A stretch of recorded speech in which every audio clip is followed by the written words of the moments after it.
Hello guys, good morning. ఓకేనా? చూడండి, ఇవాళ నుంచి మనం ఏపీ ఎకానమీ స్టార్ట్ చేద్దామండి. ఓకే,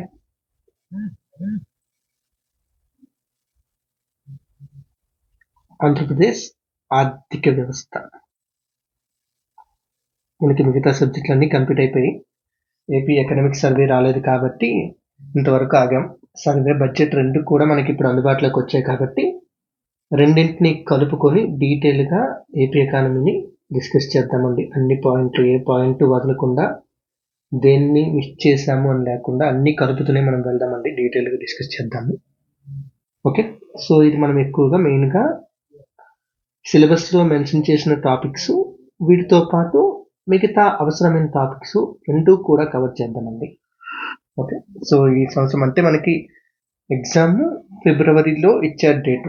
సో ఫిబ్రవరిలో డేట్ ఇచ్చారంటే మ్యాక్సిమం అప్పటికి ఇంకా 2025కి సంబంధించిన బడ్జెట్ కానీ లేదా ఎకనమిక్ సర్వే కానీ అంత తొందరగా అందుబాటులోకి రావండి. ఎందుకంటే నేషనల్ లెవెల్లో బడ్జెట్ జనవరిలో పెట్టినా కూడా మనకి ఫిబ్రవరిలో, మార్చిలో ఆ తర్వాతే మనకి ఏపీ బడ్జెట్ పెడతారు. ఓకే, 25-26కి సంబంధించి. సో మనమేం తొందర పడక్కర్లేదు, భయపడక్కర్లేదు. ఇప్పుడున్న సర్వే డేటా, ఇప్పుడున్న బడ్జెట్ డేటా రెండు కలిపే చదువుకుందామండి. ఓకే, అవి సరిపోతాయి. అంటే మనకి క్లియర్గా చెప్పండి, రీసోర్సెస్ అంటే ఒకటి తిరుగు లేకుండా AP economic survey, socio economic survey ఏదైతే ఉందో, సామాజిక ఆర్థిక సర్వే, దాన్ని ఖచ్చితంగా చదువుకోవాలి. ఓకే, నేను మీకు చెప్పేటప్పుడు కూడా అవి కలిపే చెప్తాను, ఏం ప్రాబ్లం లేదండి.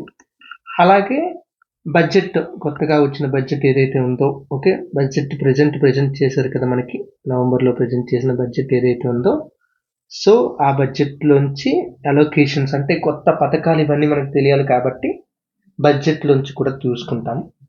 అలాగే వీటితో పాటు ఏపీ గవర్నమెంట్ కొన్ని కొత్త పాలసీస్ కూడా తీసుకొచ్చింది కదండి, కొత్త విధానాలు. ఓకే, ఎంఎస్ఎంఈకి సంబంధించి కానీ, ఫుడ్ ప్రాసెసింగ్కి సంబంధించి, ఓకే, అలాంటి పాలసీల గురించి కూడా మనం డిస్కస్ చేద్దాము. అలాగే మీరు చూసుకోవాల్సిన ఇంకోటి ఏంటంటే, గవర్నమెంటు, ఈ కొత్త గవర్నమెంట్ అధికారంలోకి వచ్చిన వెంటనే, ఓకే, పాత గవర్నమెంట్లో ఎలా ఉండేది పరిస్థితి, ఓకే, దాన్ని ఓపెన్గా మేము చెప్తాము అనే ఉద్దేశంతో కొన్ని వైట్ పేపర్స్ని కూడా, ఒక 7 వైట్ పేపర్స్ని కూడా రిలీజ్ చేశారు కదా, శ్వేతపత్రాలు అంటాం మనం. సో ఆ శ్వేతపత్రాలను కూడా చదువుకోవాలి. అంటే ఇవి మెయిన్ మనకి ఇంపార్టెంట్ అండి. ఓకే, సో ఈ పాలసీస్ అంటే ఈ చెప్పాను కదా, MSME policy, food processing policy, ఇలాంటివి. ఇవి కాకుండా గవర్నమెంట్ తీసుకొచ్చిన కొత్త పథకాలు ఏవైతే ఉన్నాయో, కొత్తగా ఇంట్రడ్యూస్ చేసినవి, లైక్ దీపం 2, ఇలాంటి స్కీమ్స్ చాలా ఉన్నాయి కదా. సో వీటన్నిటిని కూడా మనం డిస్కస్ చేద్దామండి. ఓకే, అయితే ఇప్పుడు ఇవాళ ఫస్ట్ సెషన్ కాబట్టి మనకి మెయిన్గా అసలు సిలబస్ ఏంటి, ఇదంతా కూడా ఒకసారి చూద్దామండి. ఎందుకంటే సిలబస్ని మనం చూడకుండా ఎంత చదివినా కూడా వేస్ట్. సిలబస్ మీద అవగాహన ఉండాలి. సిలబస్ మీద అవగాహన వస్తేనే మిగతావన్నీ కూడా క్లియర్గా చూడగలుగుతాం కదా. సో సిలబస్ని క్లియర్గా చెప్తాను, అర్థం చేసుకోవడానికి ట్రై చేయండి ఒకసారి ఇవాళ సెషన్లో. ఓకే, సో సిలబస్ అండి, నోటిఫికేషన్ ప్రకారం సిలబస్ ఎలా ఉంది, దీని గురించి ఇవాళ మనం విశ్లేషించుకుందామండి. ఓకే, సో మనకి ఈ సిలబస్ పేపర్లో అయితే 2 టాపిక్స్గా, అంటే 2 హెడ్స్ కింద డివైడ్ చేసి ఇచ్చండి మనకి సిలబస్ని. ఓకే, మన కన్వీనియన్స్ కోసం మనం దాన్ని 4 సెక్షన్స్గా విభజించుకొని మీకు చెప్తున్నాను. సేమ్ సిలబస్ని కొంచెం డీటెయిల్గా ఎక్స్ప్లెయిన్ చేస్తాను, అసలు ఏంటి ఎలా ఉంటుందని చెప్తాను, క్లియర్గా వినండి. ఓకే, ఇందులో మనకి ఫస్ట్ పోర్షన్కి వచ్చేటప్పటికి, ఫస్ట్ పోర్షన్ దేని మీద ఫోకస్ చేస్తుందంటే ఆంధ్రప్రదేశ్ ఆర్థిక వ్యవస్థ యొక్క నిర్మాణం గురించి ఫోకస్ చేస్తుంది. ఏంటండి? ఆర్థిక వ్యవస్థ నిర్మాణం. ఓకే, దీంతో పాటు గవర్నమెంట్ యొక్క ఫైనాన్స్ ఉంది కదా, పబ్లిక్ ఫైనాన్స్, దాన్ని మనం ప్రభుత్వ విత్తం అని చెప్పి పిలుస్తామండి. ప్రభుత్వ విత్తం అంటే అసలు బడ్జెటింగ్ ఇదంతా కూడా, అంటే కంప్లీట్గా ప్రభుత్వ ఫైనాన్స్ ఎలా అయితే ఉంటుందో దాని గురించి మనకి క్లియర్గా డేటా అడుగుతున్నాడు. సో ఇది ఫస్ట్ టాపిక్ అండి, ఫస్ట్ టాపిక్ అనమాట, ఆర్థిక వ్యవస్థ యొక్క నిర్మాణము మరియు ప్రభుత్వ విత్తం. ఓకే, ఏం సార్ ఈ టాపిక్ ఏంటి, ఆంధ్రప్రదేశ్ ఆర్థిక వ్యవస్థ నిర్మాణం అంటే ఏంటి, ఓకే, అంటే స్ట్రక్చర్ ఆఫ్ ఏపీ ఎకానమీ అంటే ఏంటి అసలు, ఓకే, ప్రభుత్వ విత్తం అంటే ఏంటి, ఇందులో ఏం టాపిక్స్ ఉంటాయి, సింపుల్గా చెప్తాను. మీకు తెలిసిన విషయాలు తెలియకపోతే క్లియర్గా వినండి ఒకసారి. ఓకే, చాలా సింపుల్ టాపిక్స్. ఏంటంటే ఫస్ట్ మనం ఒక దేశ ఆర్థిక వ్యవస్థని స్టడీ చేయాలంటే ఎప్పుడైనా కూడా దాని యొక్క జీడిపి గురించి స్టడీ చేస్తాం. అంటే ఏంటి? స్థూల జాతీయోత్పత్తి అని మనం పిలుస్తాం. ఓకే, స్థూల దేశీయోత్పత్తి అంటాం కదా. ఓకే, ఫస్ట్ అది. ఓకే, అంటే ఒక కంట్రీ యొక్క జీడిపిని స్టడీ చేస్తే ఓకే ఆ కంట్రీ యొక్క ఆర్థిక పరిస్థితి గురించి మనకి కంప్లీట్ ఐడియా వస్తుంది. ఏ దేశం గురించి అయినా సరే, అది ఇండియా అయినా, అమెరికా అయినా, చైనా అయినా, దేని గురించి అయినా సరే. మరి ఇప్పుడు ఒక రాష్ట్రం ఉంది, ఆ రాష్ట్రం యొక్క ఆర్థిక వ్యవస్థ గురించి మనకి కంప్లీట్గా డేటా తెలియాలి అంటే మనం దేని గురించి స్టడీ చేయాలి? జిఎస్డిపి గురించి స్టడీ చేయాలండి. ఓకే, స్థూల రాష్ట్ర ఉత్పత్తి అనమాట, గ్రాస్ స్టేట్ డొమెస్టిక్ ప్రొడక్ట్ అండి. సో ఈ జిఎస్టిపి గురించి మనం డీటెయిల్గా ఫస్ట్ తెలుసుకోవాలి. కంప్లీట్గా జిఎస్టిపి గురించి డేటా తెలుసుకోవాలండి. ఎందుకంటే ఇందులో మన రాష్ట్రంలో ఎంత ఆర్థిక ఉత్పాదన జరుగుతుంది, ఎంత ఆర్థిక ఉత్పత్తి జరుగుతుంది అనే దానికి ఈ జిఎస్టిపి అనేది ఒక సూచిక. అంటే ఇండస్ట్రీస్ ప్రొడక్షన్ జరుగుతున్నాయా లేదా, ఓకే, ఇండస్ట్రీస్ కాకుండా అగ్రికల్చర్ ప్రొడక్షన్ జరుగుతుందా లేదా మిగతా సందర్భాలు అంటే సేవా రంగంలో, ఇలా అన్నింటిలో కూడా అసలు ఉత్పత్తి జరుగుతుందా లేదా, అసలు ఆంధ్రప్రదేశ్ అనే రాష్ట్రంలో ఇండస్ట్రీస్ ఉన్నాయా లేదా, వీటి గురించి తెలుసుకోవడానికి మీకు జిఎస్డిపి చదవడం అనేది ఖచ్చితంగా హెల్ప్ అవుతుంది. అందుకే ఫస్ట్ దాని గురించి చదవాలండి. ఓకే, సిలబస్లో మనకి మెన్షన్ చేసిన ఆటలో నేను మీకు చెప్తున్నాను. తర్వాత ఈ జిఎస్డిపిలో రంగాల వారీగా వాటా. ఓకే, ఎందుకంటే నేను మీకు ఇప్పుడే చెప్పానండి, ఏంటది, లైక్ సేవా రంగం నుంచి ఎంత వాటా వస్తుంది, ఓకే, ఇండస్ట్రీస్ నుంచి అంటే పరిశ్రమల నుంచి ఎంత వాటా వస్తుంది, వ్యవసాయం నుంచి ఎంత వాటా వస్తుంది, ఇలా చెప్పాను కదా. సో ఇదే విషయం అంటే రంగాల వారీగా అనమాట. మన దగ్గర 3 రంగాలు ఉంటాయి మనకు తెలుసు. ఓకే, ప్రాథమిక రంగం అంటే మెయిన్గా చూసుకుంటే వ్యవసాయ మరియు అనుబంధ సంస్థలకు సంబంధించి ఒక రంగం. తర్వాత 2 పరిశ్రమలకు సంబంధించి ఉత్పత్తి రంగం, ఓకే, ఇండస్ట్రీస్, మ్యానుఫ్యాక్చరింగ్ అనమాట. మూడోది సేవా రంగం. ఈ 3 రంగాలు కూడా అసలు ఎంత కాంట్రిబ్యూట్ చేస్తున్నాయి, ఓకే, మన యొక్క జిఎస్టిపిలో వాటి యొక్క వాటా ఎంత? ఇప్పుడు నేషనల్ లెవెల్లో చూసుకున్నాం అనుకోండి, వ్యవసాయం అనేది 20% కంటే తక్కువగా కంట్రిబ్యూట్ చేస్తుంది. దేనికి? స్థూల దేశీయోత్పత్తికి. సో దాన్ని బట్టి చూసుకుంటే మనకి ఏమర్థమవుతుంది, ఓకే, వ్యవసాయం వల్ల అంత ఎక్కువ ఆదాయం రావడం లేదు, అంత ఎక్కువ మనీ జనరేట్ అవ్వడం లేదనమాట. సో ఇప్పుడు ఆంధ్రాలో కూడా ఈ 3 చూసామనుకోండి, సో ఈ మూడింటి వల్ల కూడా మనకి క్లియర్గా సో ఏపీలో ఏది ఇంపార్టెంట్ ఏపీ ఎకానమీకి, అంటే ఏపీ ఎకానమీ స్థిరంగా నిలబడాలి అంటే వ్యవసాయ రంగం ముఖ్యమా, ఉత్పత్తి రంగం ముఖ్యమా, లేదా సేవా రంగం ముఖ్యమా, దేని మీద ఫోకస్ చేయాలి, దేన్ని అభివృద్ధి చేయాల్సి ఉంది, ఓకే, గవర్నమెంట్ దేని మీద మెయిన్గా ఫోకస్ చేస్తుంది, ఇలాంటివన్నీ అర్థం చేసుకోవడానికి అవకాశం ఏర్పడుతుంది. ఓకే, తర్వాత మోస్ట్ ఇంపార్టెంట్, ఓకే, ఒక దేశం యొక్క జీడిపి చెప్పడం ద్వారా కానీ, ఒక రాష్ట్రం యొక్క జిఎస్టిపి అంటే స్థూల రాష్ట్రీయ ఉత్పత్తి చెప్పడం ద్వారా కానీ కేవలం రాష్ట్రం మొత్తాన్ని మనం చూడగలం, కానీ రాష్ట్రంలో ఉన్న ప్రజల యొక్క అభివృద్ధిని మనం చూడలేము, గుర్తుపెట్టుకోండి. సో రాష్ట్రంలో ప్రజల యొక్క అభివృద్ధిని మనం చెప్పాలంటే ఖచ్చితంగా మనం పెర్ క్యాపిటా ఇన్కమ్కి వెళ్ళాలండి. అంటే ఏంటి? తలసరి ఆదాయం అనమాట. తలసరి ఆదాయం అనేది ఎందుకంటే లైక్ ఇప్పుడు మీకు ఎగ్జాంపుల్ చెప్తాను వినండి ఒకసారి. ఇప్పుడు ఇండియా ఉందండి, ఇండియా జీడిపిలో ప్రపంచంలో 4వ స్థానంలో ఉంది, లేకపోతే 3వ స్థానంలోకి వెళ్తాది అని గొప్పగా చెప్పుకుంటున్నాం.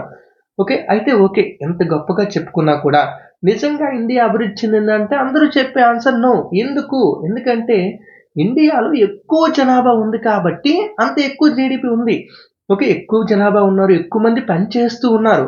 సో ఎంత ఎక్కువ మంది పనిచేస్తే ఎందుకండి డబ్బులు రావు? ఆలోచించండి. సో జీడిపి ఎక్కువ ఉంది, అదే తలసరి సగటున ఒక్కొక్కరికి ఎంత ఆదాయం వస్తుందంటే ఇండియా చాలా లోతు, అంటే చాలా కిందకి దిగువన ఉంటుందన్నమాట. సో ఈ పెర్ క్యాపిటా ఇన్కమ్, తలసరి ఆదాయం ఏదైతే ఉందో ఇది వ్యక్తిగత జీవన ప్రమాణం అండి. ఓకే, ఒక వ్యక్తి ఎంత సంపాదించగలుగుతున్నారు, వాళ్ళ యొక్క జీవన స్థాయి ఎలా ఉంది, సో ఆ వ్యక్తిగత జీవన ప్రమాణానికి సూచిక ఏంటి అంటే పెర్ క్యాపిటల్ ఇన్కమ్. సో దీని గురించి స్టడీ చేస్తే మన ప్రజల గురించి, మన లివింగ్ స్టేటస్ అనమాట, అంటే మన లివింగ్ స్టాండర్డ్స్ అంటాం కదా. ఓకే, సో వాటి గురించి మనకి కంప్లీట్ ఐడియా వస్తుందండి పెర్ క్యాపిటల్ ఇన్కమ్ గురించి స్టడీ చేస్తే. ఓకే, దీని తర్వాత మనకి మెయిన్ టాపిక్లోకి ఇప్పుడు ఏంటి అంటే గవర్నమెంట్ మీరు చూస్తూ ఉంటారు కదా, రకరకాల స్కీములు పెట్టి మనకి రకరకాల పథకాల ద్వారా ఎన్నో వస్తువులను అందించడం కానీ, లేకపోతే ఇప్పుడు దీపం 2 స్కీమ్ ఉందండి. దీపం 2 స్కీమ్ ద్వారా ప్రతి పేద కుటుంబానికి కూడా 3 ఉచిత గ్యాస్ సిలిండర్లు అన్నారు. ఓకే, సో ఇలా రకరకాల పథకాలు ఇస్తుంది. లేకపోతే రైతు భరోసా లాంటి స్కీముల ద్వారా రైతులకి కొంత ఇన్వెస్ట్మెంట్ పెట్టుబడిని ఇస్తున్నారు. సో ఇలా చాలా పనులు చేస్తున్నారు. పనులు చేయాలంటే అసలు ముందు గవర్నమెంట్కి ఆదాయం రావాలి. దాన్నే మనం స్టేట్ రెవెన్యూ అంటామండి. ఆదాయం స్టేట్కి వచ్చే ఆదాయం స్టేట్ రెవెన్యూ అని చెప్పి పిలుస్తాం. So state revenue. సో ఈ స్టేట్ రెవెన్యూకి వచ్చేటప్పటికి స్టేట్ రెవెన్యూలో మనకి పన్ను ఆదాయం అనేది ఒక రకం ఉంటుంది. అలాగే పన్నులు కాకుండా వేరే రకంగా కలెక్ట్ చేసే ఆదాయం కూడా ఉంటుందండి. సో ఏంటి సార్ పన్ను ఆదాయం అంటే మీరు కట్టే జిఎస్టీలు, మీరు కట్టే వాల్యూ యాడెడ్ ట్యాక్స్లు అంటాం కదండి. ఇలాంటివన్నీ కూడా పన్ను ఆధారిత ఆదాయం అంటే ఎక్సైజ్ డ్యూటీలు అటువంటివి ఉంటాయి కదా, అవి పన్ను ఆధారిత ఆదాయం. అలా కాకుండా మీరు గవర్నమెంట్కి కొన్నిసార్లు ఫైన్లు కడతా ఉంటారు ఆంధ్ర ప్రభుత్వానికి. అలాగే కొన్నిసార్లు రిజిస్ట్రేషన్ ఫీజులని, స్టాంప్ డ్యూటీని ఇలాంటివన్నీ కూడా కడతా ఉంటారు. అలాంటివన్నీ కూడా పన్నేతర ఆదాయాల కిందకు వస్తాయి. రెండింటి గురించి మనం తెలుసుకోవాలి. ఎందుకంటే ఒక స్టేట్కి ఆదాయం లేకుండా ఏ స్కీమ్ని అమలు చేయలేరు, ఎవ్వరికి డబ్బులు పంచలేరు, ఏ నిర్మాణాలు కూడా చేపట్టలేరు కాబట్టి. ఓకే, అలాగే ఇక్కడే మనం ఆదాయ వనరుల గురించి కూడా చదువుకోండి. అంటే అసలు మనకి ఏ వనరుల నుంచి ఆదాయం వస్తుందంటే ఎక్కడెక్కడి నుంచి. ఓకే, లైక్ ఇప్పుడు మనకి అప్పు నుంచి కొంత ఆదాయం, అది ఆదాయం అనకూడదు, అప్పు తీసుకుంటాం కానీ అది దీని కిందకి అంటే కొంచెం మనకి గవర్నమెంట్ ఎక్కడో నుంచి డబ్బులు తీసుకుంటుంది. ఓకే, లేకపోతే గవర్నమెంట్ ప్రజల నుంచి కొన్ని ట్యాక్స్లు వసూలు చేస్తుంది, వాటి ద్వారా కొంత ఆదాయం వస్తుంది. ఓకే, లేకపోతే ప్రతి ఉద్యోగం చేసిన వ్యక్తి మీద కూడా ప్రొఫెషనల్ ట్యాక్స్ అని ఒకటి ఉంటుందండి, వృత్తి పన్ను ఉంటుంది. సో ప్రతి ఒక్కరి దగ్గర నుంచి ఒక 200 రూపాయలు వృత్తి పన్ను వసూలు చేస్తుంది అనుకోండి, ఆ ఆదాయం వస్తుంది. ఇలా రకరకాల ఆదాయాలు, ఎక్సైజ్ డ్యూటీలు, వీటన్నింటి ద్వారా ఆదాయం వస్తుంది. సో ఆదాయ వనరుల గురించి చదువుకోవాలి. ఓకే, అలాగే ఈ ఆదాయం అనేది సరిగ్గా వసూలు జరిగితేనే కదా వస్తుంది. ఓకే, ఎక్కడైనా తేడా జరిగితే ఆదాయానికి, ప్రభుత్వ ఖజానా యొక్క ఆదాయానికి గండి పడుతుంది కదా. సో ఆ వసూళ్లలో ధోరణులు ఎలా ఉన్నాయి, ట్రెండ్స్ ఎలా ఉన్నాయి, వసూళ్లలో ధోరణులు ఎలా ఉన్నాయి, అండ్ వాటిని వసూలు చేయడంలో ఓకే సవాళ్ళు ఏమైనా ఉన్నాయా, ఛాలెంజెస్ ఏమైనా ఉన్నాయా, వీటి గురించి మనం తెలుసుకోవాలి. తర్వాత ఇప్పుడు రెవెన్యూ అంటే ఏంటి, ఆదాయం గురించి మాట్లాడామండి. ఆదాయం తర్వాత ఏంటి, వచ్చిన ఆదాయాన్ని ఏం చేయాలి, ఖచ్చితంగా ఖర్చు పెట్టాలి కదా. సో అదే స్టేట్ ఎక్స్పెండిచర్, ఖర్చు పెడుతుంది, రకరకాల అవసరాల కోసం ఖర్చు పెడుతుందండి. సో ఆ ఎక్స్పెండిచర్, ఖర్చు, వ్యయం గురించి మనం మాట్లాడుకోవాలి. ఓకే, వ్యయం గురించి మాట్లాడుకుంటే అసలు ఓకే ఎంత డబ్బు రెవెన్యూ పరమైన ఖర్చుల కోసం పెడుతుంది. రెవెన్యూ పరమైన ఖర్చులు అంటే ఏంటంటే ఒకసారి మనం 1 రూపాయిని ఖర్చు పెడితే దాని నుంచి మనకి ఎలాంటి రిటర్న్స్ కూడా రావు. ఓకే, ఇప్పుడు నేను ఉన్నానండి, నా దగ్గర 100 రూపాయలు ఉంది, ఆ 100 రూపాయలు తీసుకువెళ్ళి మార్కెట్లోకి వెళ్ళి ఏదో ఒక ఫుడ్ ఐటెం కొనుక్కొని తినేసాను అంతే. అక్కడతో నాకు ఇంకేం సంబంధం లేదు, ఆ 100 రూపాయలు ఇంకా పెరగడం కానీ ఏమీ కూడా జరగదు. ఓకే, సో అంటే నేను చేసిన ఖర్చు వల్ల నాకు ఇంకా ప్రయోజనం లేదు, అంటే తిన్నాను కదా, అది అయిపోయింది, అక్కడితో అయిపోయింది అంతే. ఓకే, అంతకు మించి నాకు ఎలాంటి ప్రయోజనం లేదు.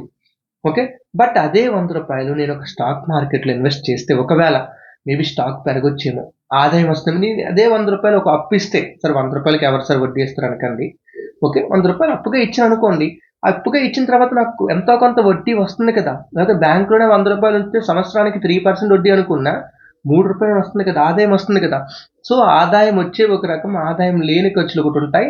అలాంటి ఖర్చు రెవెన్యూ ఖర్చు అనమాట. అంటే మనకి ఇచ్చే సబ్సిడీల వల్ల గవర్నమెంట్కి తర్వాత కానీ ఎప్పుడు కానీ ఫ్యూచర్లో 1 రూపాయి కూడా ఆదాయం రాదు. గవర్నమెంట్ ఈ పబ్లిక్ అంటే ఎంప్లాయీస్, సర్వీస్ అందరికీ కూడా జీతాలు ఇస్తుంది, వాటి వల్ల కూడా రూపాయి ఆదాయం రాదు. అలాంటివన్నీ కూడా రెవెన్యూ వ్యయం అని చెప్పి పిలుస్తాం కదా.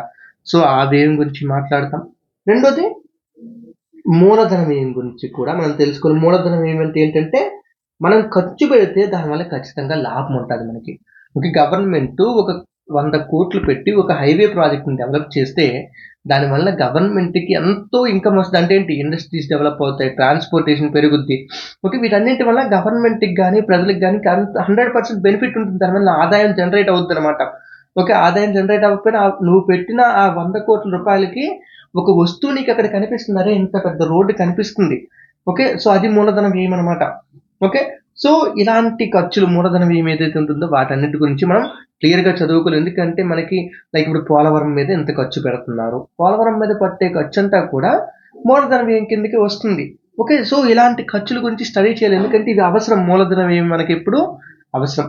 సో అలాగే వీటితో పాటు అసలు కీలక రంగాలన్నింటిలో కూడా వ్యయాన్ని ఎంత ఖర్చు పెడుతుంది గవర్నమెంట్, ఎంత ఖర్చు పెడుతుంది. ఇంకా కీలక రంగాలంటే లైక్ లైక్ మెయిన్లీ సంక్షేమం. ఓకే, సంక్షేమం అనేది ఒక రెవెన్యూ వ్యయం కిందకి వెళ్ళిపోతుంది. దానివల్ల ₹1 కూడా గవర్నమెంట్కి మళ్ళీ ఆదాయం రాదు ఫ్యూచర్లో. ఓకే, దానివల్ల ఎలాంటి వస్తువు కూడా క్రియేట్ అవ్వదు. ఓకే, సంక్షేమం మీద ఎంత ఖర్చు పెడుతుంది, అలాగే విద్య మీద ఎంత ఖర్చు పెడుతుంది. ఓకే, అప్పుడు జగన్మోహన్ రెడ్డి ఉన్నప్పుడు నాడు నేడు అని స్కీమ్ చేశారు కదా. సో దాని మీద అంటే విద్య మీద పెట్టిన ఖర్చే కదా. సో విద్య మీద ఎంత ఖర్చు పెడుతున్నారు. ఓకే, తర్వాత వైద్యం మీద ఎంత ఖర్చు పెడుతున్నారు. ఓకే, హాస్పిటల్ అభివృద్ధి వీటి కోసం, అలాగే ఇన్ఫ్రాస్ట్రక్చర్ నిర్మాణాల మీద ఎంత ఖర్చు పెడుతున్నారు. ఇలా వీటన్నింటి గురించి కూడా మనం చదువుకోవాలి. అది వ్యయం గురించి. సో ఆదాయము వ్యయము. ఓకే, అయితే మీకు తెలుసు ఏంటది, ఎప్పుడు బడ్జెట్లో మీరు చూసేదే ఈ ఆదాయము వ్యయము ఎప్పుడూ కూడా సమానంగా ఉండవు. ఓకే, సమానంగా ఉండవు. ఓకే, ఎందుకు ఉండవు అంటే మనకి ఎప్పుడు కూడా మన ఇంట్లో కూడానండి, మన ఇంట్లో చేసే పని ఏంటంటే మనకి ఆదాయం తక్కువ వచ్చినా సరే అప్పు చేసి మరి ఏదో ఒకటి కొనుక్కుంటాం. ఇప్పుడు ఈఎంఐలు పెట్టి కార్లు కొంటున్నారు, ఇవన్నీ కొంటారు, అవన్నీ అప్పు చేసే కదా కొంటున్నారు. సో మనకు వచ్చేది 30,000 అయితే మనం నెలకి 40,000 50,000 ఖర్చు పెడుతున్నాం. అంటే మిగతా 20,000కి ఏం చేస్తున్నాము, అప్పులు తీసుకుంటున్నాము. మరి గవర్నమెంట్ కూడా ఇన్ని కోట్లు మనకు ఖర్చు పెడుతున్న వాళ్ళకి వచ్చే ఆదాయం తక్కువ, మనకి పెట్టేది ఎక్కువైపోయింది. సో మరి వాళ్ళు ఏం చేయాలి, ఖచ్చితంగా దాన్ని పూడ్చాలి అంటే ఖచ్చితంగా రుణాలు తీసుకోవాలి. ఓకే, సో ఆ రుణాల గురించి, రుణాలు వచ్చాయంటే ఊరకనే వస్తాయి, ఆ వడ్డీ లేకుండా ఎవరైనా అప్పిస్తారండి మనకి. అరే నువ్వు చాలా మంచోడివి, ఆంధ్ర చాలా గొప్ప స్టేటు, ఓకే అని చెప్పి ఇస్తారా, ఇవ్వరు కదా. సో రుణాలు, ఆ రుణాల మీద వడ్డీ చెల్లింపు. అంటే ఇప్పుడు ఫర్ ఎగ్జాంపుల్ లాస్ట్ గవర్నమెంట్ని ఇప్పుడు గవర్నమెంట్ అంటే ప్రజెంట్ టీడీపీ గవర్నమెంట్ అప్పట్లో ఏం చేసింది, విమర్శించింది, మీరు ఎక్కువగా అప్పులు చేసేస్తున్నారని చెప్పి. ఓకే, అయితే మీరు నిన్నే న్యూస్లో చూస్తే వైసీపీ గవర్నమెంట్ ఇప్పుడు టీడీపీ గవర్నమెంట్ విమర్శిస్తుంది, మీరు మాకన్నా ఎక్కువ అప్పులు చేసేస్తున్నారని చెప్పి. సో అప్పులు ఎక్కువైపోతున్నాయి, వడ్డీ చెల్లింపులు ఎక్కువైపోతున్నాయి.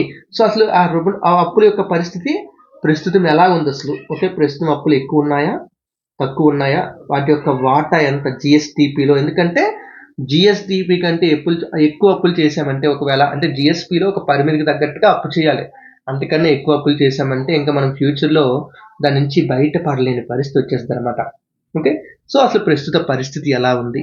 ఓకే, అండ్ దాని యొక్క ప్రభావం ఏంటి. ఓకే, రాష్ట్ర ఆర్థిక వ్యవస్థ మీద ఎలాంటి ప్రభావం చూపిస్తుంది. ఎందుకంటే మనం చేసే అప్పు ఖచ్చితంగా, ఒకవేళ మనం ఆ అప్పు చేసి దాన్ని మూలధన వ్యయంగా ఖర్చు పెట్టామనుకోండి, ఒక్కొక్కసారి దానివల్ల రాష్ట్రానికి బెనిఫిట్ అవ్వచ్చు 100%.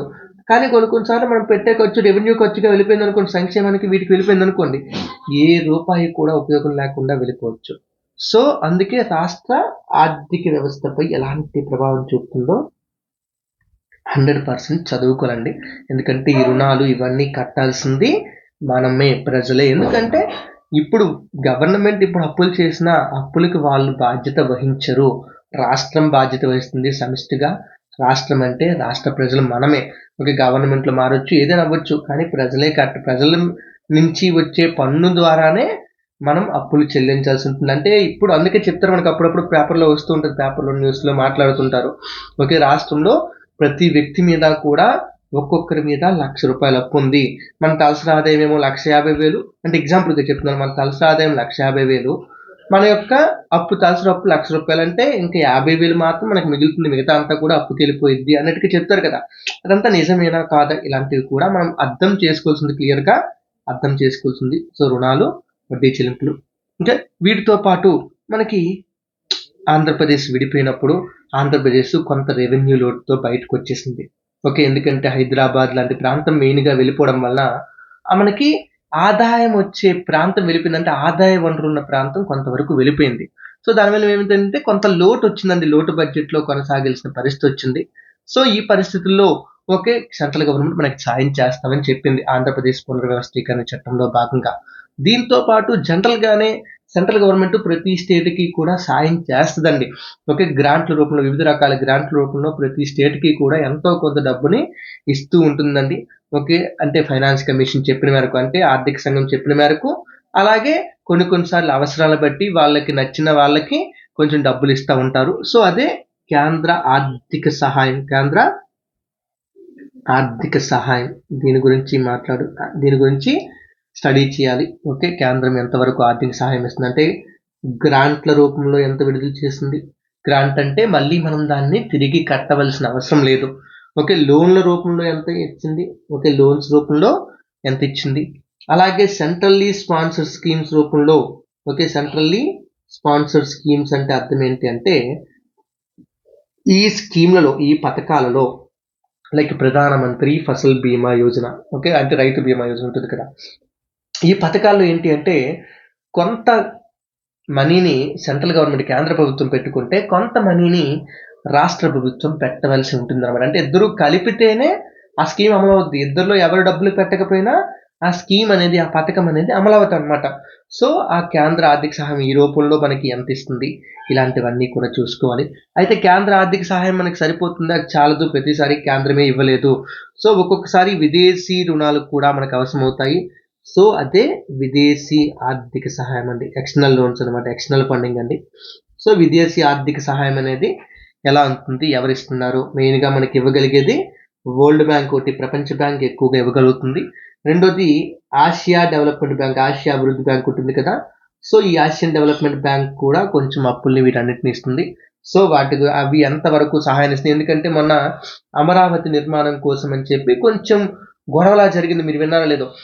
అమరావతి నిర్మాణానికి కేంద్ర ప్రభుత్వం కొంత అమౌంట్ ఇస్తానది. అయితే మామూలుగా ఇప్పుడు అపోజిషన్ పార్టీస్ ఏమంటున్నాయంటే ఆ డబ్బుని మనం కట్టాలి, అది లోన్ రూపంలో మనకి ఇస్తున్నారు, ఓకే విదేశీ బ్యాంకుల ద్వారా లోన్ రూపంలో మనకి ఇప్పిస్తున్నారు, సో మనం దాన్ని కట్టాలి అని చెప్పి అపోజిషన్ అంటే కాదు అవసరం లేదని చెప్పి ఈ రూలింగ్ పార్టీ చెప్తుంది అనమాట. ఓకే, సో ఈ రెండింటిలో మనకి క్లారిటీ లేదు, ఇలాంటి వాటి గురించి కూడా మనం క్లియర్గా ఇచ్చేసుకోవాలి. సో అంటే ఏంటి, అమరావతి అనే ప్రాజెక్ట్కి ఇక్కడ విదేశీ ఆర్థిక సహాయం అందింది. సో అవే విదేశీ ఆర్థిక సహాయంతో ఓకే చేపట్టిన ప్రాజెక్టులు, ఎలాంటి ప్రాజెక్టులని చేపట్టారు, ఇది కూడా చదువుకోరండి. ఓకే, అలాగే ఫైనల్గా ఆంధ్రప్రదేశ్ బడ్జెట్ అండి, సిలబస్లో మెన్షన్ చేసింది. సిలబస్లో మెన్షన్ చేయకపోయినా మనం చదువుతాం కదా, చదవాల్సింది, తిరుగు లేకుండా చదవాల్సిందే. అదే ఆంధ్రప్రదేశ్ బడ్జెట్, తాజా బడ్జెట్, ఇప్పుడు మనకి ఏది అవైలబుల్గా ఉంటే ఆ బడ్జెటే మనకి ఇంపార్టెంట్ అండి. ఓకే, ఇప్పుడు వైసీపీ ప్రభుత్వం వెళ్ళిపోయే ముందు ప్రవేశపెట్టిన ఓట్ ఆన్ అకౌంట్ బడ్జెట్తో మనకి సంబంధం లేదు, ఎందుకంటే రీసెంట్గా నవంబర్లో బడ్జెట్ వచ్చింది కాబట్టి. సో ఆ నవంబర్ 2024లో వచ్చిన బడ్జెట్లోంచి వాల్యూస్నే మనం క్లియర్గా చూసుకోవాలి.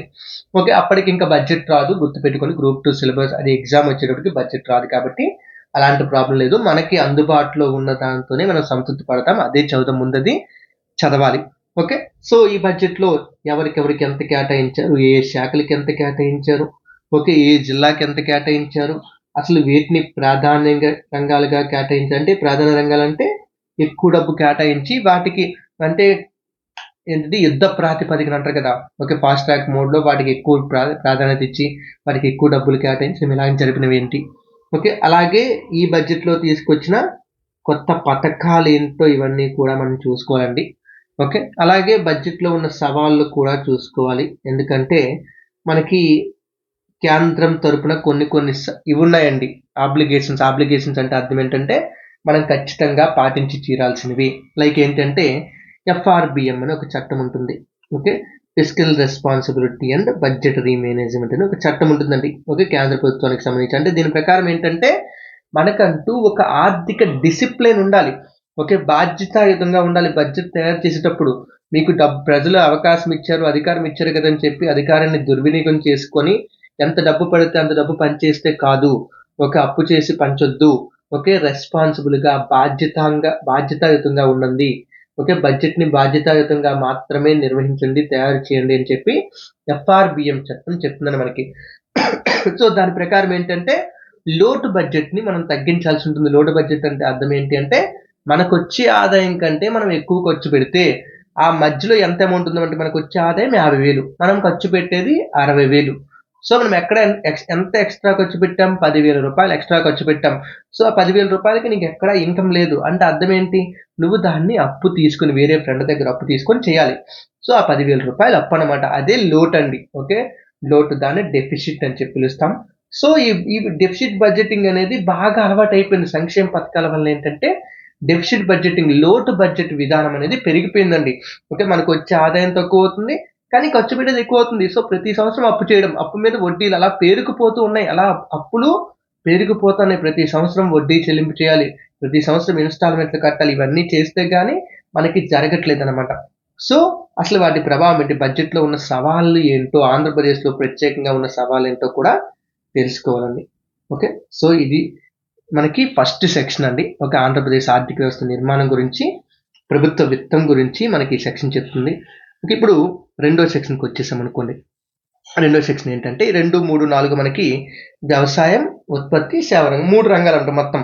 ఓకే, ఫస్ట్ వ్యవసాయం అనమాట. ఓకే, వ్యవసాయము మరియు అనుబంధ రంగాలు ఏవైతే ఉన్నాయో వాటి గురించి క్లియర్గా చదువుకొని మొత్తం అంతా కూడా తెలుసుకోండి, వ్యవసాయం మరియు అనుబంధ రంగాల గురించి. ఓకే, సో ఇందులో ఏం చదవాలి మనం, వ్యవసాయం మరియు అనుబంధ రంగాలంటే ఏం చదవాలి? ఫస్ట్ వ్యవసాయ ఉత్పత్తుల్లో ధోరణుల గురించి చదవండి. వ్యవసాయంలో ఉత్పత్తి ధోరణులు అనమాట, అసలు ఎలా ప్రొడక్షన్ ట్రెండ్స్ అనేవి ఎలా ఉన్నాయి, ఏ పంటలు ఎక్కువగా పండిస్తున్నారు, ఇలాంటి వాటి గురించి మొత్తం ఉత్పత్తి ధోరణుల గురించి చదవాలి.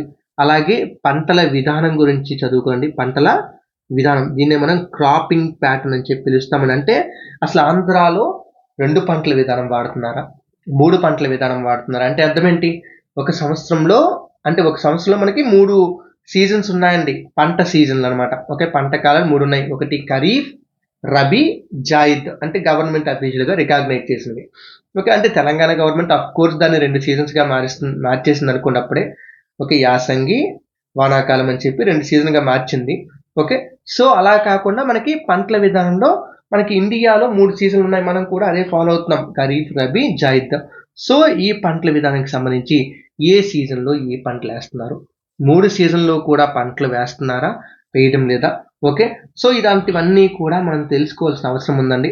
సో ఇది తర్వాత ప్రధాన పంటలు, అసలు ఏ పంటలు ఎక్కువగా పండిస్తున్నారు ఆంధ్రాలో, ఏ పంటల యొక్క ఉత్పత్తి ఎక్కువ జరుగుతుంది అంటే పప్పు ధాన్యాల ఉత్పత్తి ఎక్కువ జరుగుతుందా, ఆయిల్ సీడ్స్ నూనె గింజల ఉత్పత్తి ఎక్కువ జరుగుతుందా, హార్టికల్చర్ కూరగాయలు మరియు ఫ్రూట్స్ యొక్క ఉత్పత్తి ఎక్కువ జరుగుతుందా, అంటే ఫుడ్ గ్రెయిన్స్ రైస్, వీట్ యొక్క ఉత్పత్తి ఎక్కువ జరుగుతుందా, మిల్లెట్స్, ఓకే మిల్లెట్స్ యొక్క ఉత్పత్తి ఎక్కువ జరుగుతుందా, అదే తృణధాన్యాలు. సో ఇలాంటి ప్రధాన పంటల గురించి మనం కంప్లీట్గా డేటా తెలుసుకోవాలి. వాటితో పాటు ప్రాంతాల వారీగా వాటి యొక్క విస్తరణ గురించి కూడా చూసుకోండి. అంటే అసలు ఏ ప్రాంతంలో ఏ పంటలని ఎక్కువగా పండిస్తున్నారు, ప్రాంతాల వారీగా విస్తరణ అనమాట. అంటే ఇప్పుడు రైస్ ఉంది, రైస్ ఎక్కువగా ఎక్కడ పండిస్తున్నారు, ఇలాంటివి అనమాట. సో పంటల విధానాన్ని చూసుకోవాలి. ఓకే, అలాగే ఈ పంటలు పండించడం కోసం, వీటన్నింటి కోసం కూడా ఓకే రైతులకి డబ్బులు అవసరమవుతాయి. ఆ రైతులకు డబ్బులు అవసరమైతే మనకి కొన్నిసార్లు ఈ రైతు భరోసా లేకపోతే పిఎం కిసాన్ లాంటి స్కీముల ద్వారా రైతులకి డబ్బులు అందుతున్నాయండి. అయితే డబ్బులు అందుతున్నవి సరిపోతాయంటే చాలవు. సో వాళ్ళు ఏం చేస్తారు, they will go to bank, అంటే బ్యాంకులకి వెళ్ళి రుణాలు తీసుకుంటారు. సో ఆ రుణాలు కరెక్ట్గా అందే విధంగా చూసుకోవడం కోసం మనకి ఒక కొత్త రుణ వ్యవస్థ ఎప్పటి నుంచో ఉందండి. ఓకే, కోఆపరేటివ్ బ్యాంకులు ఇవి ఉంటాయి కదండి. సో వాటి నుంచి మనకి ఎప్పటికప్పుడు రుణాలు ఇస్తూ ఉంటారు, లోన్స్ ఇస్తూ ఉంటారు. సో అదే గ్రామీణ సహకార రుణ వ్యవస్థ, గ్రామీణ సహకార రుణ వ్యవస్థ. సో దీనిలో భాగంగా మనం ఏంటంటే సహకార సంస్థల గురించి చదువుకోవాలి, కోఆపరేటివ్ సొసైటీస్ వీటి గురించి. ఎందుకంటే ఈ బ్యాంకులు ఇవన్నీ ఇచ్చేవంటి కంటే ఇవి తక్కువ వడ్డీకి ఎక్కువగా చాలా ఈజీగా లోన్లు ఇస్తూ ఉంటాయి. వీటితో పాటు ప్రైమరీ అగ్రికల్చరల్ కోఆపరేటివ్ సొసైటీస్ ఉంటాయి కదా, ఓకే ప్రాథమిక వ్యవసాయ కోఆపరేటివ్ అదే సహకార సంఘాలు ఉంటాయి కదా, వాటి గురించి మనం చదువుకోవాలి. ఓకే, అలాగే పంట పండిన తర్వాత వ్యవసాయ మార్కెటింగ్ అనేది ఒక పెద్ద సవాలుగా మారిందండి. ఓకే, సో ఆ వ్యవసాయ మార్కెటింగ్ గురించి కూడా తెలుసుకోవాలి. ఎందుకంటే మార్కెటింగ్ సరిగ్గా జరగకపోతే రైతుకి సరైన ఆదాయం రాదన్నమాట. ఎందుకంటే ఒక పంట పండిన తర్వాత, పంటని కోసిన తర్వాత తక్కువ టైమే ఉంటుంది మనకి, పర్టికులర్గా కొన్ని పంటలకి. లైక్ ఎలాంటి పంటలు అంటే ఈ హార్టికల్చర్ పంటలు ఉంటాయి కదండి, ఉద్యానవన పంటలు అంటే కూరగాయలు, పళ్ళు, ఇవన్నీ వీటికి తక్కువ లైఫ్ మాత్రం ఉంటుంది. ఎందుకంటే ఇవి పాడైపోయే పంటలు అనమాట, చాలా ఈజీగా తీసినా కొన్ని రోజుల్లోనే ఇవి పాడైపోతాయి అనమాట. సో అలాంటివన్నీ చాలా తొందరగా మార్కెటింగ్ చేయాలి, తొందరగా అమ్మాలి, అమ్మకపోతే అవి పాడైపోతాయి, రైతుకి నష్టం వస్తుంది. సో దానికోసం వ్యవసాయ మార్కెటింగ్ చాలా ఇంపార్టెంట్. వాటి కోసం ఎప్పటి నుంచో ఈ మార్కెటింగ్ కరెక్ట్గా సాగడం కోసం మనకి ఎప్పటి నుంచో ఏపీఎంసీలు అనేవి ఉన్నాయండి, మీ ఊర్లో కూడా ఉంటాయి. వ్యవసాయ మార్కెట్ కమిటీలు అని పిలుస్తాం మనం. ఆ ఏపీఎంసీల గురించి చదువుకోవాలి. అలాగే దేశం మొత్తం కూడా ఒకే మార్కెట్ పెట్టే విధంగా ఏపీఎంసీల్లో ఉన్న కొన్ని లోపాలని సరిచేయడానికి ఈనామ్ అనే వ్యవస్థని ప్రవేశపెట్టారు. నేషనల్ అగ్రికల్చరల్ మార్కెట్ అంటే జాతీయ వ్యవసాయ మార్కెట్. దేశమంతా ఒకటే మార్కెట్, కాకపోతే అది ఆన్లైన్లో ఉంటుంది మార్కెట్. అంటే ఇక్కడ ఈ మార్కెట్లో ఎవరికైనా అమ్ముకోవచ్చు అనమాట. సో ఈనాము. దీంతో పాటు ఇక్కడ మార్కెటింగ్లో ఉన్న సమస్యల్ని క్లియర్గా తెలుసుకోండి. ఎందుకంటే ఏపీఎంసీలో ఎన్నో సంవత్సరాల నుంచి ఎన్నో సమస్యలు వాటిని తొలిచేస్తూ ఉన్నాయి. ఆ సమస్యల గురించి వాటి గురించి చదువుకోవాలి. ఓకే, అలాగే ఈ వ్యవసాయానికి సంబంధించిన పథకాలు మరియు ప్రభుత్వం యొక్క వ్యూహాల గురించి కూడా చదువుకోండి. వ్యూహాల గురించి కూడా చదువుకోవాలి. అంటే ఏ ఏ పథకాలు ఉన్నాయి, ప్రధానంగా ఏ ఏ పథకాలు ఉన్నాయి వ్యవసాయానికి, రైతులకి సపోర్ట్ చేయడానికి, వీటన్నింటి కోసం కూడా చదువుకోవాలి. అండ్ వాటి యొక్క ప్రభావం ఎలా ఉంది, ఓకే పర్వాలేదా, అవి బాగానే పని చేస్తున్నాయా, లేదంటే అరే ఆ పథకం ఉంది కానీ దానివల్ల ఎలాంటి ఉపయోగం లేదు అనేవి కూడా ఉంటాయండి కొన్ని. సో వాటి యొక్క ప్రభావాలు చదువుకోవాలి. ఇంకా వీటితో పాటు ఉద్యానవన పంటల గురించి కూడా మాట్లాడుకోండి. హార్టికల్చర్ అనమాట. ఉద్యానవన పంటలు, హార్టికల్చర్ క్రాప్స్, ఓకే కూరగాయలు మరియు పండ్లు, ఇవన్నీ గురించి కూడా చదువుకోవాలి, ఉద్యానవన పంటల గురించి. ఓకే, అలాగే ఫైనల్గా ఇంకా మనకు మిగిలిపోయింది ఏంటంటే వ్యవసాయం అనుబంధ రంగాలు ఉన్నాయి కదా, మరి అనుబంధ రంగాలు లేకుండా ఎలాగండి? సో అనుబంధ రంగాల గురించి కూడా క్లియర్గా చదవాలి. అనుబంధ రంగాలు అంటే మెయిన్గా వచ్చే మనకి పశుపోషణ, ఓకే పశుపోషణ, అలాగే మత్స్యరంగం, దీంతో పాటు అటవీ రంగం, అటవీ సంపద, వీటిని కూడా మనం వ్యవసాయానికి అనుబంధ రంగాలుగానే పరిగణిస్తాం. ఇవి వ్యవసాయానికి బయట ఉండేవి కాదు. ఎందుకంటే ఇండియాలో వ్యవసాయం అనేది చాలా వరకు పశుపోషణతో కలిపే జరుగుతుంది. వ్యవసాయం చేసే ప్రతి రైతుకి మ్యాక్సిమం, అందరికీ కానీ కాదు, కొంతమందికైనా సరే వాళ్ళకి పశువులు ఉంటాయి, వాటిని పెంచుతూ ఉంటారు కంపల్సరిగా. ఓకే, సో అనుబంధ రంగాల గురించి కూడా చదువుకోవాలి. చదువుకుంటే మనకి వ్యవసాయం అనుబంధ రంగాల మీద కంప్లీట్ డీటెయిల్స్ వచ్చేస్తాయి అనమాట. ఓకే, తర్వాత మూడో టాపిక్ ఏంటి? మూడో టాపిక్ రెండో రంగం అంటే ఏంటి? పరిశ్రమల రంగం, పారిశ్రామిక రంగం, పరిశ్రమల గురించి చదువుకోవాలి. పరిశ్రమల గురించి కంప్లీట్ డీటెయిల్స్ కావాలన్నమాట. సో పరిశ్రమల గురించి కంప్లీట్ డీటెయిల్స్ అంటే ఫస్ట్ ఏంటి చదవాల్సిందంటే పరిశ్రమల యొక్క నిర్మాణము మరియు వృద్ధి, వాటి యొక్క స్ట్రక్చర్ ఏంటి, వాటి యొక్క వృద్ధి ఎలా ఉంది, ఓకే అండ్ దీనిలో రాష్ట్ర పాలసీ యొక్క పాత్ర ఏంటి? ఓకే, రాష్ట్ర పాలసీ, ఎందుకంటే రాష్ట్రం తీసుకునే నిర్ణయాలు ఖచ్చితంగా పరిశ్రమల యొక్క ఏర్పాటుని ప్రభావితం చేస్తాయి. ఒక రాష్ట్రంలోకి ఒక కంపెనీ వచ్చిందంటే అది ఖచ్చితంగా గవర్నమెంట్ చేసిన కృషి వల్లనే వస్తుంది. ఇప్పుడు వైజాగ్లో ఆర్సిలర్ మెటల్ అనే సంస్థకి సంబంధించిన ఒక స్టీల్ ప్లాంట్ రాబోతుందని చెప్తున్నారు అనకాపల్లి దగ్గరలో. అది గవర్నమెంట్ యొక్క పాలసీకి సంబంధించి కూడా పాత్ర ఉంటుందన్నమాట. సో దాన్ని చూద్దాం.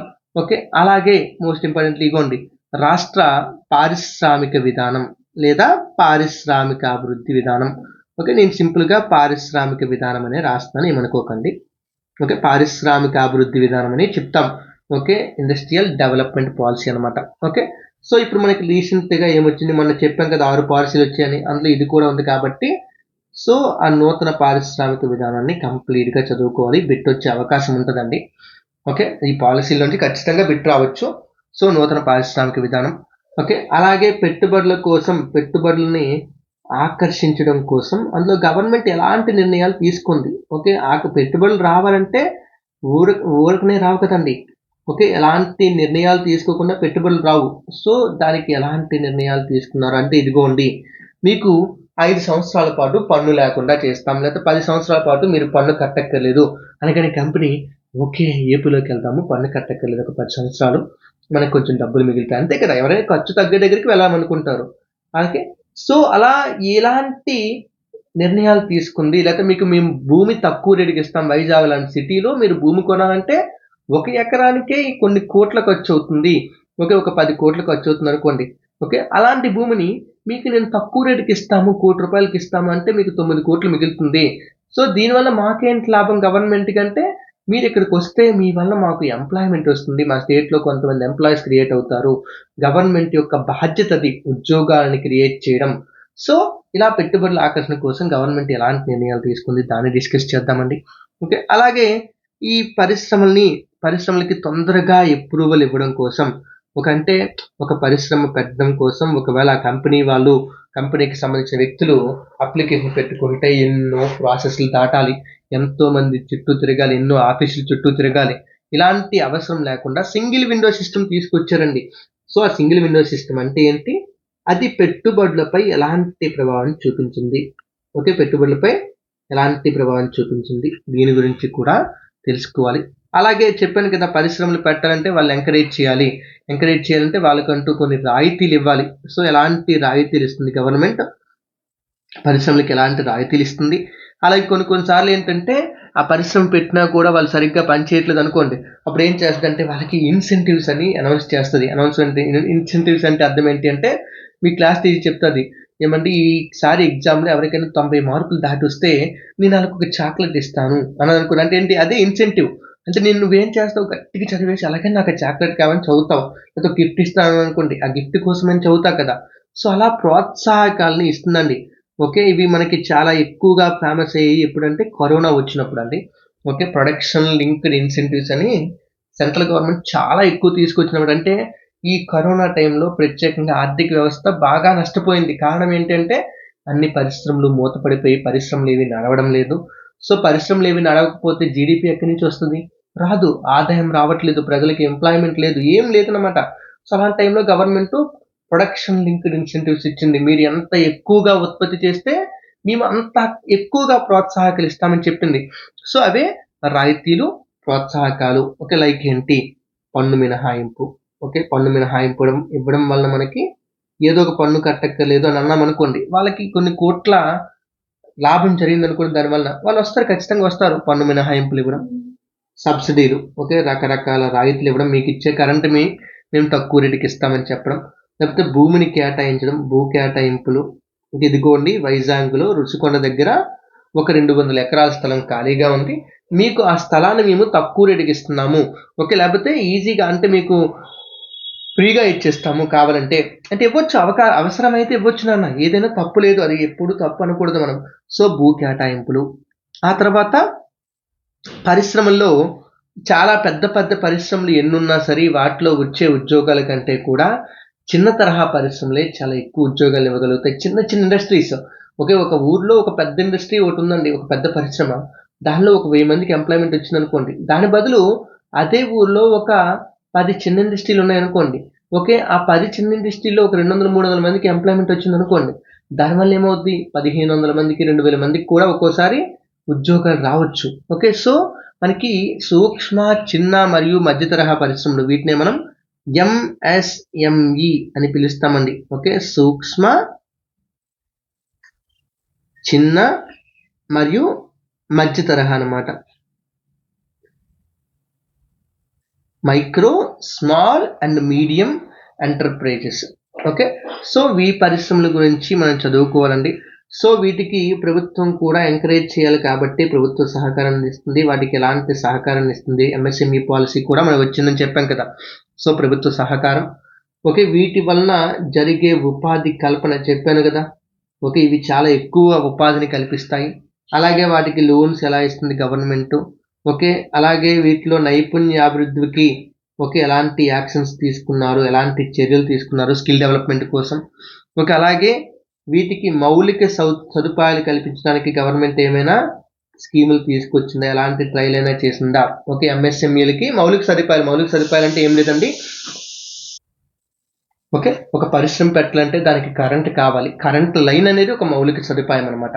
ఓకే, ఒక పరిశ్రమ అక్కడ పెట్టాలంటే దానికి రోడ్డు కావాలి. రోడ్డు అనేది ఒక మౌలిక సదుపాయం అండి. ఒక పరిశ్రమ అక్కడ పెట్టాలంటే దానికి వాటర్ సప్లై కావాలి. వాటర్ సప్లై కోసం కట్టే ఒక వాటర్ ట్యాంక్ ఒక మౌలిక సదుపాయం. ఇలాంటి మౌలిక సదుపాయాలు ఎంతవరకు గవర్నమెంట్ కల్పిస్తుంది, వాటి కోసం తీసుకున్న చర్యలు ఏంటి, ఇవన్నీ చూసుకోవాలి. అంటే పరిశ్రమలో చివరి అంకం ఏంటంటే పారిశ్రామిక కారిడార్లు అండి. ఓకే, దేశ అభివృద్ధికి ఇవి నెర్వ్స్ లాంటివి అనమాట. అంటే రక్తనాళాలు లాంటివి. ఓకే, రక్తనాళాలు లేకపోతే నెర్వ్స్ ఎలా అనుకున్నా పర్వాలేదు మనం. ఓకే, రక్తనాళాలు అనేవి మనకి ఎలాగైతే మొత్తం బాడీ అంతటినీ కూడా కనెక్ట్ చేస్తాయో, పారిశ్రామిక కారిడార్లు అనేవి ఓకే రోడ్ల ద్వారా మొత్తం 2-3 పారిశ్రామిక ప్రాంతాలని వీటన్నిటిని కనెక్ట్ చేసి కంప్లీట్గా ఒక ఇండస్ట్రీ నుంచి ఒక ఇండస్ట్రీకి మధ్య ఒక దారిలాగా మారుతాయి. వీటి వల్ల ఏమవుద్దంటే కనెక్టివిటీ పెరిగితే ఇప్పుడు ఎందుకంటే ఇక్కడ ఏ ఇండస్ట్రీ కూడాను ఇండిపెండెంట్ ఇండస్ట్రీ కాదండి. ఇండిపెండెంట్ అంటే అర్థం ఏంటంటే స్వతంత్రంగా అది ఒక్కటే పని చేసుకోగలిగేది కాదు. అది వేరే పరిశ్రమ మీద ఆధారపడి ఉంటుంది. ఫర్ ఎగ్జాంపుల్ ఒక కార్ల పరిశ్రమ ఉంది. దానికంటూ ఒక టైర్ల పరిశ్రమ కావాలి. ఒక ఇంజిన్‌ల తయారు చేసే పరిశ్రమ కావాలి. ఒక అద్దాలు తయారు చేసే పరిశ్రమ కావాలి. ఒక ప్లాస్టిక్ పరిశ్రమ కావాలి. ఓకే. ఒక డోర్‌లు అంటే మెకానికల్ డోర్‌లుంటాయి కదా! మనకి డోర్‌లు, కార్ డోర్‌లు. ఆ డోర్‌లు తయారు చేసే పరిశ్రమ కావాలి. సీట్లు తయారు చేసే పరిశ్రమ కావాలి. ఎలక్ట్రానిక్స్ తయారు చేసే పరిశ్రమ కావాలి. లైట్లు తయారు చేసే పరిశ్రమ కావాలి. అవన్నీ కలిపుండాలి. అవన్నీ కలిపుండే ప్లేస్‌నే మనం ఒక ఇండస్ట్రియల్ ఎస్టేట్ ఇలా పిలుస్తూ ఉంటాం. ఇండస్ట్రియల్ జోన్ అని చెప్పి. సో, ఈ పారిశ్రామిక కారిడార్‌లు అలాంటి వాటికి మనకి ఎక్కువ ఉపయోగపడతాయన్నమాట. సో, పారిశ్రామిక కారిడార్‌లు అందులో ఆంధ్ర నుంచి వెళ్ళే ప్రధానమైన పారిశ్రామిక corridor Visakha, Chennai corridor. Okay. మిగతావన్నీ చిన్న చిన్నవి ఉన్నాయి కూడా బెంగుళూరు, చెన్నై ఇవి ఉన్నా కూడా విశాఖ, చెన్నై ఓకే. కారిడార్ ఏదైతే ఉందో ఓకే. ఈ పారిశ్రామిక కారిడార్ ఇది మనకి చాలా ఇంపార్టెంట్ అండి. సో, దాని గురించి మాట్లాడుకోవాలి. దీంతో పాటు మిగతా కారిడార్లు కూడా మాట్లాడదాం. సో, వాటి యొక్క ప్రభావాలు ఏంటి అనేది కూడా మనం చెప్దాం. సో, పారిశ్రామిక కారిడార్లు అండ్ ఫైనల్‌గా లాస్ట్ మనకి నాలుగోది సేవా రంగం అండి. ఓకే. సేవా రంగం. సేవా రంగం ఎప్పుడూ కూడా ఇంపార్టెంటే. అప్పుడెప్పుడో మనకి ఆంధ్రాకి లులు మాల్ వస్తుందన్నారు. అవి సేవా రంగంలోనివే కదండీ. ఓకే. సేవా రంగం అంటే ఎలాంటి ఉత్పత్తిని తయారు చేయకుండా కేవలం మనకి ఒక సేవను అందించేది. ఓకే. ఒక టూర్స్ కంపెనీ ఉందండి. ఒక టూర్స్ అండ్ ట్రావెల్స్ ఉందండి. Orange tours and travels. Visakhapatnam నుంచి హైదరాబాద్‌కి బస్సులు నడుపుతుంది. ఓకే. మీరు ఆ బస్సుకి ఒక రూ. 1000 ఇచ్చి బస్ ఎక్కి వైజాగ్ నుంచి హైదరాబాద్ వెళ్తున్నారు. ఓకే. అలా వెళ్లారంటే మీకక్కడ ఏ వస్తువు తయారవ్వలేదు. మీకొక సర్వీస్ దొరికింది. ఇక్కడి నుంచి అక్కడికి తీసుకెళ్లే సర్వీస్. లేకపోతే ఇండియా పోస్ట్ ద్వారా విజయవాడలోంచి ఒక సరుకుని తిరుపతికి పంపించొచ్చు. ఓకే. అక్కడ ఏమీ వస్తువు ప్రొడ్యూస్ అవ్వలేదు. అదంతా పరిశ్రమల రంగం చూసుకుంటది ఉత్పత్తి అంతా కూడా. ఇక్కడ ఏం జరిగింది? ఒక సేవ దొరికింది నీకంతే సర్వీస్. సో, సేవా రంగం. సో, సేవా రంగం యొక్క నిర్మాణం ఓకే. దాని యొక్క నిర్మాణం ఎలా ఉంటుంది? దాని యొక్క స్ట్రక్చర్ ఎలా ఉంది ఆంధ్రప్రదేశ్ రాష్ట్రంలో? ఓకే. మరియు దాని యొక్క వృద్ధి రేట్ ఎలా ఉంది? సేవా రంగం అనేది ఇప్పుడు ప్రపంచం మొత్తం సేవా రంగం మీదే నడుస్తుంది. ఓకే. సో, దాని యొక్క వృద్ధి రేట్ అనేది ఎలా ఉంది? ఓకే. సో, ఐటీ ఇందులో వచ్చే మనకి ఐటీ, టూరిజం దీంతో పాటు బ్యాంకింగ్ వ్యవస్థ, దాంతో పాటు హెల్త్ ఓకే. ఇలా వివిధ సేవా రంగంలోని రంగాల గురించి దానిలో ఉన్న సబ్ రంగాల గురించి మనం తెలుసుకోవాలి. ఖచ్చితంగా తెలుసుకోవాలండి. ఓకే. సో, వీటన్నింటి గురించి తెలుసుకుంటే మనకి సేవా రంగం కంప్లీట్ అవుతుంది. వీటిలో ప్రత్యేకంగా ఇప్పుడు ఈ మధ్య కాలంలో ఎక్కువగా అభివృద్ధి చెందుతున్నవి ఏంటి అంటే సమాచార సాంకేతిక రంగం. Okay. Information and communication technology సమాచార సాంకేతిక రంగం దీని గురించి తెలుసుకోవాలి. ఎందుకంటే మొత్తం ఇప్పుడు ఇంటర్నెట్ ఇన్సైడ్ అంటే అంతా ఇంటర్నెట్‌తోనే కనెక్ట్ అయిపోతుందండి. ఓకే. సో, దీని గురించి చదువుకోవాలి. అండ్ దీనికోసమే నూతన ఐటీ విధానాన్ని కూడా చదువుకోవాలి. ఐటీ పాలిసీ అన్నమాట. ఐటీ విధానం కూడా మనకు ఉంది కదా! సో, నూతన ఐటీ విధానం గురించి మనం చదువుకోవాలి. దీంతో పాటు ఆంధ్రప్రదేశ్‌లోని ఎలక్ట్రానిక్స్ మరియు కమ్యూనికేషన్ వ్యవస్థ ఏదైతే ఉంటుందో ఆ ఎలక్ట్రానిక్స్ మరియు కమ్యూనికేషన్ వ్యవస్థ ఆ రంగం గురించి కూడా మనం మాట్లాడుకోండి. ఎందుకంటే మొబైల్ తయారీ శ్రీ సిటీ ఉంది. మొబైల్ తయారీ చాలా ఎక్కువగా జరుగుతుంది. ఇదంతా కూడా ఎలక్ట్రానిక్స్ రంగమే కదా! కమ్యూనికేషన్ సిస్టమ్ వ్యవస్థ గురించి వీటన్నిటి గురించి మాట్లాడుకుంటే మనకి మొత్తం సిలబస్ అనేది కంప్లీట్ అయిపోతుంది. అంటే ఇది సిలబస్‌లో ఇచ్చిన అంశాలు. దానికి నేను చేసిన మీకు ఇచ్చిన అనాలిసిస్ ఇదంతా కంప్లీట్‌గా సిలబస్‌లో ఉన్నది కాదు. ఇందులో చాలా విషయాలు నేను మీకు అనాలిసిస్ చేసి చెప్పినవి అవన్నీ కూడాను. ఓకే. సో, ప్రతి దాన్ని క్షుణ్ణంగా మనం క్లాస్‌లో డిస్కస్ చేద్దామండి. ఎక్కడా కూడా సిలబస్‌ని వదలకుండా సిలబస్‌ని ప్రతి దాన్ని చెప్పడానికే ట్రై చేద్దాం అవకాశం ఉన్నంత వరకు కూడాను. ఓకే.